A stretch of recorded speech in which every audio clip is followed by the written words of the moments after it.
Jeni me lajmet shëndrore në Tribuna Channel. Me ju sonte Marigona Muça.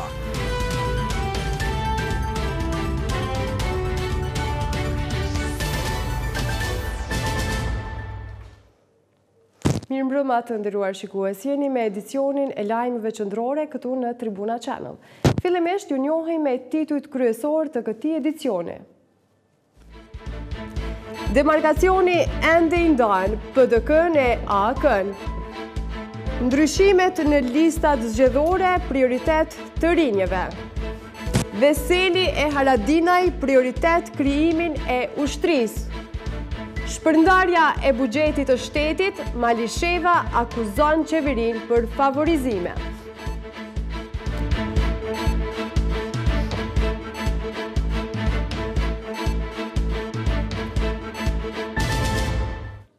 Ratifikimi i marrëveshjes së demarkacionit me Malin e Zi dhe Asociacioni i Komunave me Shumicë Serbe kanë qenë dy proceset që kanë paralizuar qeverinë e kuvendin dhe të paktën zyrtarisht njihen si faktorët që dërguan vendin në zgjedhje. E të dy këto çështje ende nuk dihet se si do të zgjidhen kur në koalicionin e madh të PDK-s ka hyrë kundërshtuesi më i madh i marrëveshjeve AK-ja e Ramush Haradinajt. Përderisa PDK ende zotohet se do ta finalizojnë këtë çështje, AK ende ka qëndrimin se verzioni aktual i demarkacionit është i papranueshëm. Partia Demokratike e Kosovës është e bindur se në mandatin që besojnë se do ta marrin, do ta përmbyllin me sukses agjendën që i shërben të mirës së vendit. Specifikisht do të përmbyllin procesin e demarkacionit me Malin e Zi dhe Asociacionin e Komunave me Shumicë Serbe. Nënkryetari i PDK-s Memli Krasniqi është shprehur si një lidership serioz dhe i guximshëm që punon në të mirë të vendit, është i domosdoshëm. Rrjedhimisht ai ka thënë se lidershipi i PDK-s do të respektojë partneritetin ndërkombëtar dhe të kryejë obligimet që i ka marrë përsipër. Ne gjithsesi do të jemi një koalicion që krejt obligimet ndërkombëtare në mënyrën më të mirë të mundshme gjithmonë, duke mos secionuar në asnjë moment interesin qytetarëve të vendit tonë, do të implementojmë. Do të flasim në ditët në vijim për detajet e projekteve dhe programit tonë të përbashkët që do ta prezantojmë gjatë fushatës zgjedhore si koalicion para qytetarëve. Por jo shumë në vitin e erdhme të ka qenë tashmë partneri i koalicionit të Krasniqit, Bali Muharremaj nga Aleanca për Armërinë e Kosovës. Ai ka thënë se versioni aktual i demarkacionit nuk do të merret fare për bazë, por do të bëhet një komision dhe një matje e re. Nuk do të jetë aty ku ka dhënë versionin e fundit përfundimtar Komisioni Qytetar i Republikës Kosovës. Ne ashtu Asociacioni i Komunave me Shumicë nuk ka lënë, për arsye se jemi një shtet, e kemi një asociacion të komunave, ata duhet të inkorporohen në këtë asociacion, domethënë kemi Asociacionin e Komunave të Kosovës, nuk e kemi Asociacionin e Komunave shqiptare, e tashmë bëhen një serbe, por këtu ka vend për një shtet, këtu ka vend për një drejtësi, këtu ka vend për një ligj, këtu ka vend për një ushtri, këtu ka vend për një polici. Nuk ka vend as për dy polici, as për dy ushtri, as për dy shtete, po vetëm një, edhe kjo është Republika e Kosovës. Qeveria e kaluar u pa detyruar që të informojë dy komisione qeveritare për matjen e territorit, por raportet dhe matjet e asnjëri prej tyre nuk i patë ndëruar mendjen opozitës, se ta përshate këtë shënjim kufitar. Për demarkacionin ka tërhequr sot vërejtjen edhe shefja e zyrës së Bashkimit Evropian në Kosovë, Natalia Apostolova. Ajo ka ripërsëritur qëndrimin se kalimi i demarkacionit është kriter i BE-s për heqjen e regjimit të vizave dhe se kjo çështje duhet zgjidhur sa më parë. Demarkacioni vazhdon të mbetet kriteri kryesor dhe i pa kompromis për liberalizimin e vizave për shtetasit e Kosovës. Këtë qëndrim e ka ripërsëritur edhe një herë sot shefja e zyrës së Bashkimit Evropian në Kosovë, Natalia Apostolova, gjatë një ligjërate me student. Apostolova këtë kusht të BE-s ndaj Kosovës e arsyetoi duke thënë se më parë kanë qenë dy shtete anëtare të cilat kanë pasur probleme me përcaktimin e kufirit dhe si pasojë pikërisht këtë gjë BE-ja nuk ka dashur ta lejojë që të ndodhë edhe me Kosovën, edhe me Malin e Zi. E di se disa prej jush nuk mendoni se është e drejt, por për fat të keq dëshiroj të ritheksoj se procesi i zgjerimit nuk është gjithmonë i drejt. Unë vi prej një shteti të vogël ku edhe ne është dashur të bëjmë aq shumë që të marrim vendime të vështira që të jemi anëtare të BE-s. Ky është një klub ku rregullat i përcaktojnë ata, ndërsa ne duhet t'i përmbushim. Ajo gjithashtu shtoi se demarkacioni ka qenë çështje shumë teknike, por që është shndruar në çështje shumë politike. Demarkacioni ka qenë çështje më teknike, ka ekzistuar një komision i përbërë nga ekspert ndërkombëtar që duke u bazuar në shumë hulumtime e analiza shkencore, duke diskutuar me njerëzit e shoqërisë civile e partive politike, kanë përcaktuar kufirin. Malizi ka ratifikuar këtë marrëveshje nga ana e Kosovës nga një çështje shumë teknike shndruar në diçka shumë politike. Kjo është e vërtetë e dhimbshme që kjo çështje është politizuar. Apostolova ka thënë se raporti i matjeve të territorit që është prezantuar nga të dyja shtetet tregon se Kosova nuk humb territor dhe se ky version është i duhuri. Ajo shtoi se pret nga institucionet e të dyja palëve që të bëjnë një zgjidhje sa më parë, duke shtuar se Bashkimi Evropian mirëpres çdo marrëveshje që do të vijë nga të dyja qeveritë. Listat e kandidatëve për deputet kanë pësuar një ndryshim të madh në krahasim me zgjedhjet parlamentare të vitit 2014. Pothuajse në të gjitha partitë ka pasur një numër relativisht të madh të njerëzve të rinj që kanë hyrë për herë të parë në garë për një ulse në Parlamentin e Kosovës. Pas finalizimit dhe dorëzimit të tyre në KQZ, Tribuna Channel ju sjell disa nga figurat e reja që do të jenë për herë të parë në garë dhe ata që u larguan nga lista për deputet. Listat e kandidatëve që do të kërkojnë votën dhe besimin e qytetarëve për t'i përfaqësuar ata në kuvend tashmë janë finalizuar dhe janë dorëzuar në KQZ. Ndryshimet si në pruarje të reja e edhe në largimet të moqmeve kanë qenë të jashtëzakonshme në të gjitha partitë politike. Partia më e madhe në vend, ajo e Kadri Veselit, nuk i ka lënë vend një numri të madh të personave që dikur kanë qenë akumuluesit më të shumë të votave. Adem Grabovci, Agim Qeku, Besim Beqaj, Latif Gashi, Rustem Mustafa, Justina Pula janë vetëm disa prej atyre që mbeten pa mundësinë për të marrë një prej pagave më të majme në vend. Në vend të tyre këtë mundësi Veseli u ka dhënë djalit të Ukshin Hotit, Andinit, djalit të Samil Ushtakut, Mergimit, komandantit të FSK-s Kadri Kastratit e Naim Bazajt. Një rifreskim të njëjtë pothuajse të listës e ka bërë edhe partia e Isa Mustafes. Ndonse ai u ka dhënë një hapësirë të konsiderueshme aderimeve të shoqërisë civile. Lumir Abdigjiku, drejtor ekzekutiv i Reinvestit, ish analisti Driton Selmanaj, Dardan Veliu kanë publikuar tashmë numrat e tyre të listës. Gjithashtu për herë të parë kësaj gare kanë hyrë edhe këshilltari i Mustafes, Bajram Gecaj, Fidan Rekaliu, një figurë e njohur në podujevin e LDK-s dhe të tjerë. E dilemat për një hakmarrje të Mustafes me ish deputetet e tij i ka shtuar edhe më shumë fakti që nga kjo listë janë përjashtuar zërat që kundërshtuan demarkacionin. Shpejtim Bulliqi, Adem Saliaj, Fatmir Rexhepi nuk janë në listën për të përfaqësuar zërin e qytetarëve në kuvend. Lëvizja vetëvendosje vetëm se ka rritur numrin e kandidatëve për këtë listë. Për herë të parë, vot në emër të kësaj lëvizje do të kërkojë edhe kryetari i Prishtinës Shpend Ahmeti, ish analisti Dugaxhin Gorani, i zëshmi Dardan Mulliqa dhe 4 të akuzuarit për terrorizëm, Adea Batusha, Ade Arifi, Frasher Krasniqi dhe Egzon Haliti. E gjithashtu një pruarje re në këtë listë është edhe aktori Adem Mikullovci.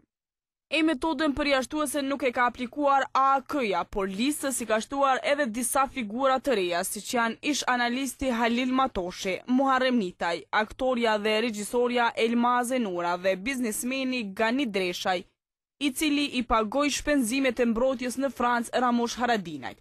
Emrat të ri të kandidatëve do të ketë edhe nisma për Kosovën. Në listën e tyre prej 15 kandidatëve për deputet do të jenë Milajm Zeka, Albulena Balaj, Anita Mulolli, Isa Xhemalaj dhe Violeta Demi.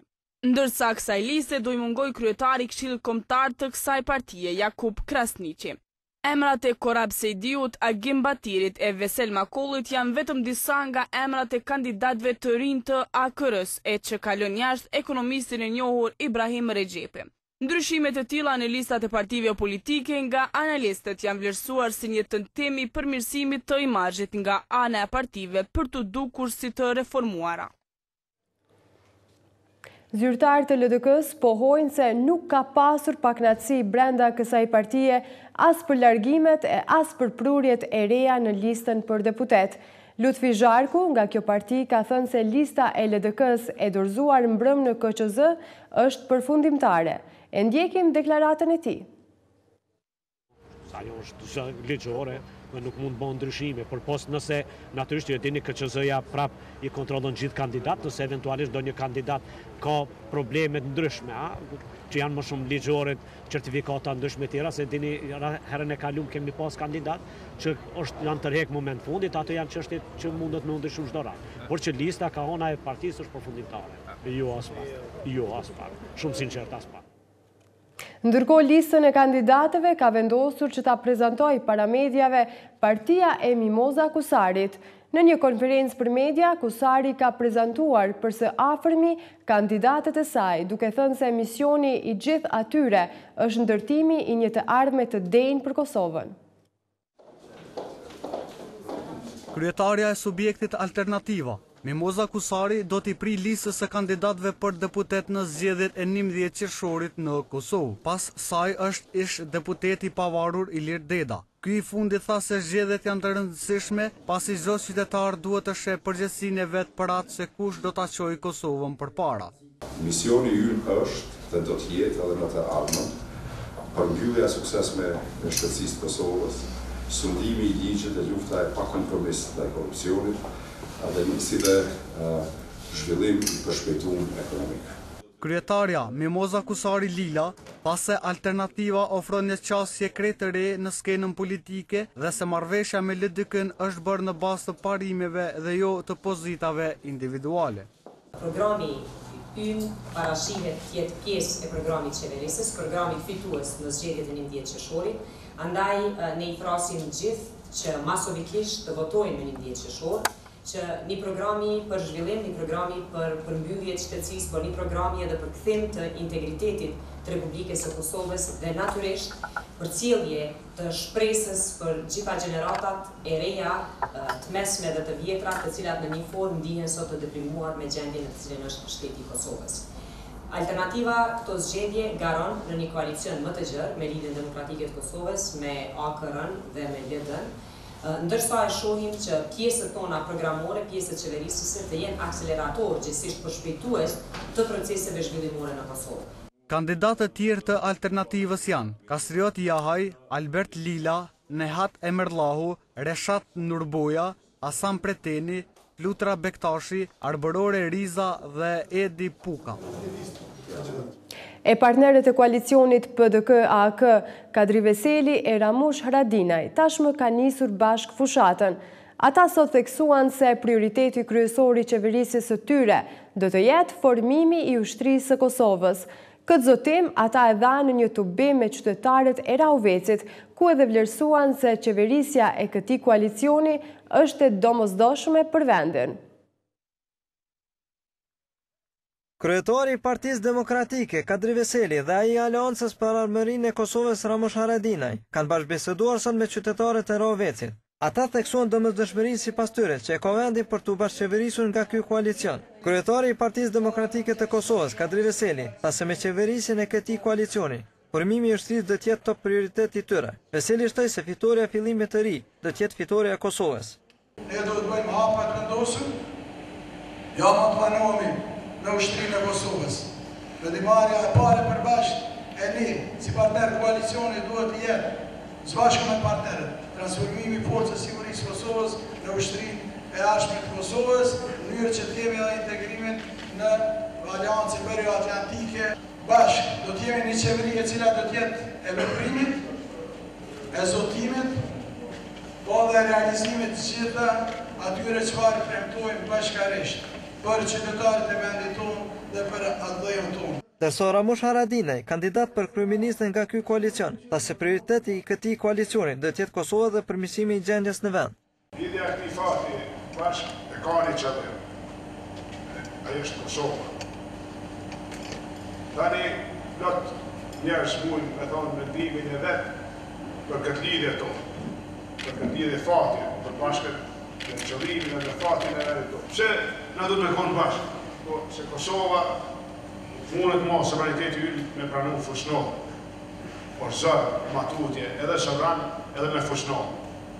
Në një etapë caktume, si të që të këtë qeni, sa të shmuj ma. Qytetari i Kosovës, kolegë të që janë, nuk mujnë ma si shtetash të Kosovës me konë në përkamë. edhe në Kosovë, edhe jashtë, nuk e doron më. Është zarë me vazhdu me jetu në vend, ku në spital më e rrezikum me usmu se me usheru. Nuk muj më, pra duhet me marrë vendime.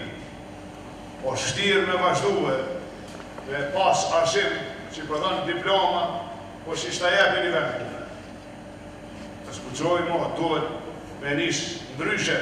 Krerët të dyja partive, të cilat negaren zgjedhorët e 11 qershorit, janë në koalicion edhe me Nisma për Kosovën, ishin të hapur ndaj shumë pyetje të qytetarëve në lidhje me çështjet aktuale dhe mënyrën se si mendojnë ata t'i zgjidhin.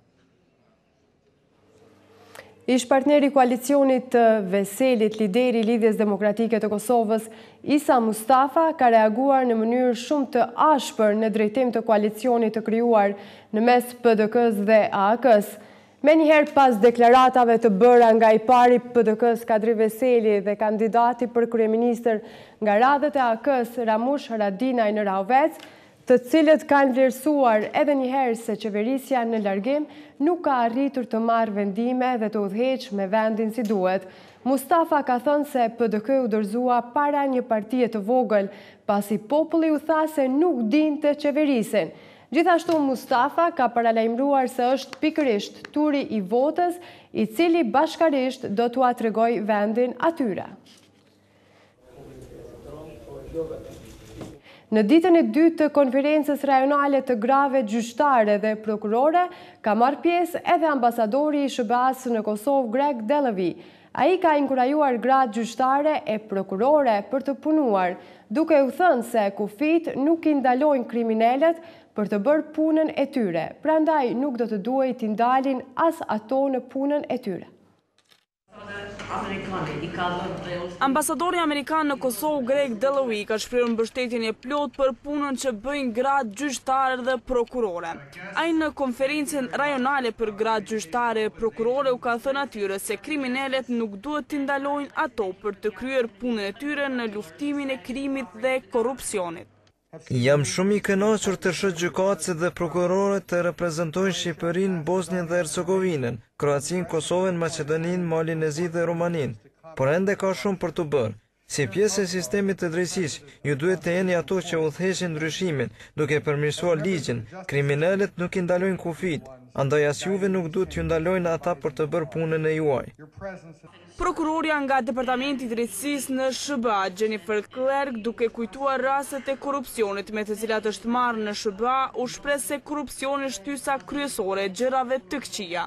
Dhe në rast se ai nuk luftohet, ka gjasa të shndrohet në diçka të zakonshme që pengon zhvillimin e shtetit. Nëse korrupsioni nuk luftohet, shndrohet në diçka të pranueshme në shoqëri dhe në qeveri. Shndrohet në diçka shumë të zakonshme në sistemet të drejtësisë dhe në qeveri. Kur korrupsioni të shndrohet në normë, është e pamundur për shtetin të funksionojnë pastaj në ndonjë mënyrë tjetër. Pra zhvillimi i drejtësisë ndihmon që të tejkalohen këto probleme. Këto raste duhet të merren shumë seriozisht. Ndërkohë, konferenca ka vazhduar me trajtimin e temës së komunitetit LGBT, ku gjyqtarja Biljana Regjic ka treguar se personat që kanë preferenca tjera seksuale ende janë të stigmatizuar dhe nuk mbrohen njëjtë nga sistemi i drejtësisë. Komuniteti i lesbikeve, gejve, biseksualve dhe transgjinorëve duhet t'i gëzojnë të drejtat dhe lirit në mënyrë të barabartë me të gjithë pjesëtarët e tjerë të shoqërisë. E dim të gjithë që të drejtat e njerëzve janë të drejta universale dhe zbatohen për të gjithë individët dhe çdo vend duhet të garanton dinjitetin e barabartë për të gjithë njerëzit pa diskriminim për shkak të seksit, rasës, ngjyrës, fesë, origjinës kombëtare ose sociale. Kjo konferencë dyditore ka për qëllim gjetjen e një zgjidhje për problemet dhe sfidat me të cilat ballafaqohen gratë nga rajoni në sistemin e drejtësisë. Presidenti i vendit Hashim Thaçi po qëndron në një vizitë zyrtare në Jordani me ftesë të mbretit Al Hussein, duke folur për njohjet dhe konsolidimin e shtetit të Kosovës. Presidenti Thaçi ka vlerësuar lart kontributin që ka dhënë Jordania në këtë drejtim. Jordania ka qenë prezent në Kosovë që nga përfundimi i luftës dhe ka ndihmuar në ndërtimin dhe në konsolidimin e shtetit të Kosovës, tha presidenti Thaçi. Ai shtoi se themelimi i bashkëpunimit në çështje të sigurisë duhet të jetë prioritet i të dyja vendeve. Nga ana e tij, mbreti Al Hussein falenderoi presidentin Thaçi për vizitën e tij në Jordani dhe se vlerësoi si të domosdoshme në thellimin e bashkëpunimit në fusha të ndryshme, si në atë të arsimit, kulturës dhe të sigurisë. Gjatë ditës, presidenti Thaçi ka marrë pjesë edhe në hapjen e forumit ekonomik botror për lindje të mesme dhe Afrikë të Veriut, që këtë vit organizohet nga Mbretëria Hashemite e Jordanisë.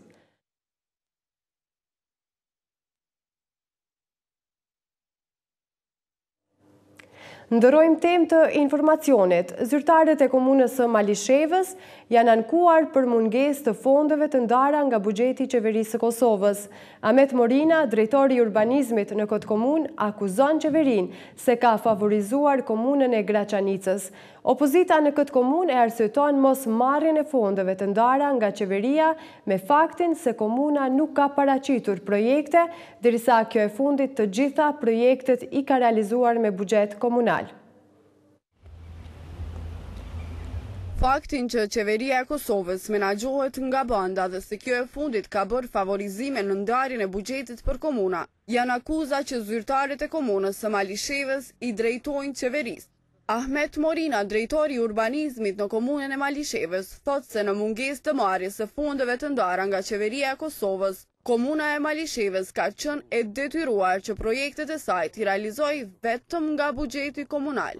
Morina thotë se gjithë kjo ka ndodhur për shkaqe politike dhe se qeveria e Kosovës ka bërë edhe favorizime, duke ndarë shuma më të mëdha për komunat më të vogla, ndërsa komunës së Malishevës përkundër numrit të madh të banorëve i është ndarë një buxhet i vogël.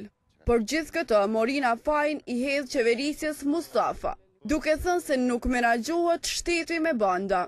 Para me ndatë morëm një shambull Malishevën të krahasojmë si komunë që i ka mbi 70.000 banorë, ndërsa Graçanica i ka një shumë të vogël, atje bëhat lafë për 900 euro, gati milion, ndërsa Malishevës i ndahen 200.000 euro. Kjo është ai diskriminim. Kjo qeveri ka qenë e keqja këtij vendit. Nuk mohet qytetare me banda, nuk menaxhohet shteti me banda. Ndërsa për pamundësinë e marrjes së fondeve të ndara nga qeveria e Kosovës, opozita e kësaj komune fajin u hedh vetë zyrtarëve komunal për neglizhencë. Naim Morina thotë se gjithë kjo ka ndodhur për shkak të mungesës së paraqitjes së projekteve. Ashtu unë mendoj që nuk është vetëm komuna e Malishevës që nuk ka mujt me tërheq mjete, por ka edhe komuna tjera që nuk kanë përgatitur projekte dhe nuk kanë mujt me tërheq fondet. Ndërkohë me vetë financim komuna e Malishevës është duke bërë edhe ndërtimin e një mini tranziti i cili kësaj komune i ka kushtuar 160.000 euro. Qëllimi i këtij projekti është lirimi i qytetit nga komunikacioni i dendur. Ministri i infrastrukturës në largim Lutfi Zharku ka përuruar fillimin e zgjerimit të rrugës Çëshpije nga liçeni i Badovcit deri në Grashtic. Zharku tha se kjo rrugë do të jetë e rëndësisë së madhe, pasi që, siç tha ai, me këto projekte që po përmbyllen qarkorët e qytetit të Prishtinës, zgjerimi i kësaj rruge pritet t'i kushtoj buxhetit të Kosovës mbi 1.240.000 euro. Ministri në largim i infrastrukturës, Lutfi Zharku ka përuruar fillimin e zgjerimit të rrugës liçeni Badovcit Mramor-Grashtic. Zharku tha se kjo rrugë 5 kilometrshe do të jetë e rëndësisë së posaçme për të gjithë banorët e asaj ane. Është pjesë e qarkorës Prishtinës që ka qenë planifikuar me qysh më parë. Kjo është një zgjerim i rrugës aktuale për 5 km, ju e dini gjendjen e kësaj rruge, është një rekonstruim dhe besojmë se do të jetë në ndihmë dhe do të jetë një rrugë e rëndësisë posaçme për gjithë ta banorët që jetojnë këtu. Investime komune Prishtinës po vazhdojnë, kjo është investim shtesë, ne do të vazhdojmë besoj gjatë muajit do të kemi edhe vazhdimin e pjesës prej Veternikut deri në do të fillojnë, realitet punimet do të fillojnë në vazhdimin e zgjerimin e rrugës prej urës Veternikut deri në kthesën ka Pallati i Drejtësisë apo fshati amerikan, ku do të kemi një rreth, kështu që me këtë si Ministri i Infrastrukturës po përmbyllim qarkoret apo unozat e Prishtinës. Ministri në largim mohoi zëra se këto projekte po bëhen në kohë fushate, duke thënë se tenderi për zgjerimin e kësaj rruge është hapur para 3 muajve. Jo e dini, jemi sinqert, ky tender është shpall para 2 apo 3 muaj, tash është normale, një të njëjë kemi edhe, nuk po flasim për fushat, natyrisht kjo koincidon me fushat, por që gjitha e dini prej takimeve apo prej aktivitetet që kemi përcjell, i kemi përmend gjithë to rrugë që do ndërtohen gjatë. Se këto përurime nuk po bëhen për qëllime elektorale, e tha edhe asambleisti i LDK-s në Prishtinë, Agim Gashi. Gashi shtoi si Ministria e Infrastrukturës ka dinamikën e investimeve dhe planin e paraparë për investime që kohë më parë. Kjo rrugë do të jetë e gjatë 4.7 km dhe pritet t'i kushtoj buxhetit të ministrisë 1.242.000 euro. Policia e Kosovës pas hetimeve intenzive ka arrestuar 8 persona, 6 prej tyre shtetas të Kosovës dhe 2 shtetas nga Shqipëria. Pasi gjatë kontrollit policor në 5 lokacione të ndara, kanë gjetur dhe konfiskuar 11.6 gram substancë të dyshuar narkotike të llojit kokain. Raportin e policisë që përbën edhe të tjera incidente kriminale e ndjekim kronikën e përgatitur. Arrestuan nga policia e Kosovës për posedim droge, 6 prej tyre shtetas të Kosovës dhe 2 shtetas të Shqipërisë. Policia ka njoftuar se gjatë kontrollit në 5 lokacione të ndara kanë gjetur dhe konfiskuar 11.6 gram substancë të dyshuar narkotike të llojit kokain. Rasti ka ndodhur në Rahovec, ndërsa që në cilësitë e provave materiale janë konfiskuar edhe një pistolet, 5 vetura, 6 telefon celular, si dhe disa dëshmi tjera relevante për rastin. Me urdhër të prokurorit të dyshuarit dërgohen në mbajtje. 4 persona, 3 meshkuj dhe një femër shtetas të Shqipërisë gjithashtu janë arrestuar nga policia kosovare pasi kanë kaluar ilegalisht kufirin Shqipëri-Kosovë. Personat e arrestuar janë intervistuar dhe me vendim të prokurorit janë dëpërtuar në pikën më të afërt të kufirit për në shtetin e tyre. Një arrestim për posedim të armës pali është raportuar edhe në Prishtinë, me qast të arrestuarit janë gjetur dhe sekuestruar 2 fishek, një korniz, një spirale metalike me pajisje për pastrim të armëve dhe një karikator pushke. Sipas statistikave të përgjithshme të policisë, 29 persona janë arrestuar, prej të cilëve vazhdojnë në mbajtje të jenë 11, ndërsa në vuajtje të dënimit tashmë janë dërguar 4 persona. Policia rrugore ka shqiptuar 1265 tiketa trafiku. Takimin e presidentit Donald Trump me mbretin e Arabisë Saudite, angazhimet e para në politikë të presidentit francez Macron dhe zhvillimet në Iran i ndjekim në lajmet ndërkombëtare. Presidenti i Shteteve të Bashkuara Donald Trump ka arritur në Riyadh të Arabisë Saudite, duke nisur kështu udhëtimin e parë jashtë vendit që prej së është zgjedhur president. Trump i shoqëruar nga zonja e parë Melania Trump u prit nga mbreti Salman në aeroport. Presidenti Trump do të bisedojë gjatë kësaj vizite me liderët saudit përpara se të marrë pjesë në një darkë me pjesëtarë të familjes mbretërore në pallatin Muraba. Me 21 maj, presidenti amerikan do të mbajë një fjalim në samitin rajonal në Riyadh që pritet të ketë në fokus luftën kundër grupeve ekstremiste. Zyrtarët saudit e kanë quajtur këtë vizitë historike, duke thënë se do të arrijnë marrëveshje politike dhe tregtare që do të ndihmojnë në forcimin e luftës së përbashkët kundër militantëve islamik.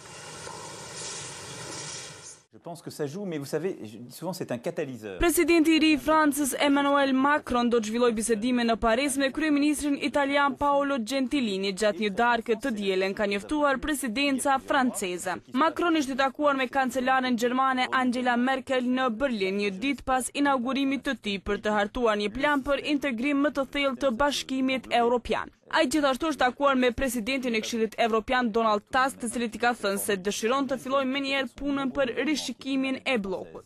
Dans le cadre de la 5e République.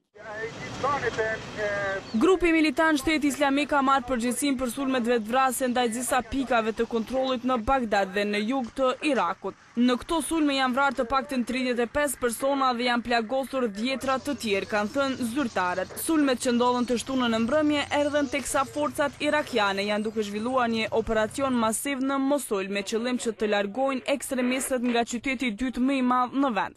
Në Bagdad, një sulm me makim bomb ka goditur pikat e kontrollit në zonën Abu Desher, ku janë vrarë 24 persona dhe janë plagosur 20 të tjerë. Ndërkaq në jug të Irakut, sulmuesit vetvrasës po ashtu kanë sulmuar një pikë të kontrollit policor në periferi të qytetit Basra, duke vrarë 11 persona dhe plagosur 30 të tjerë.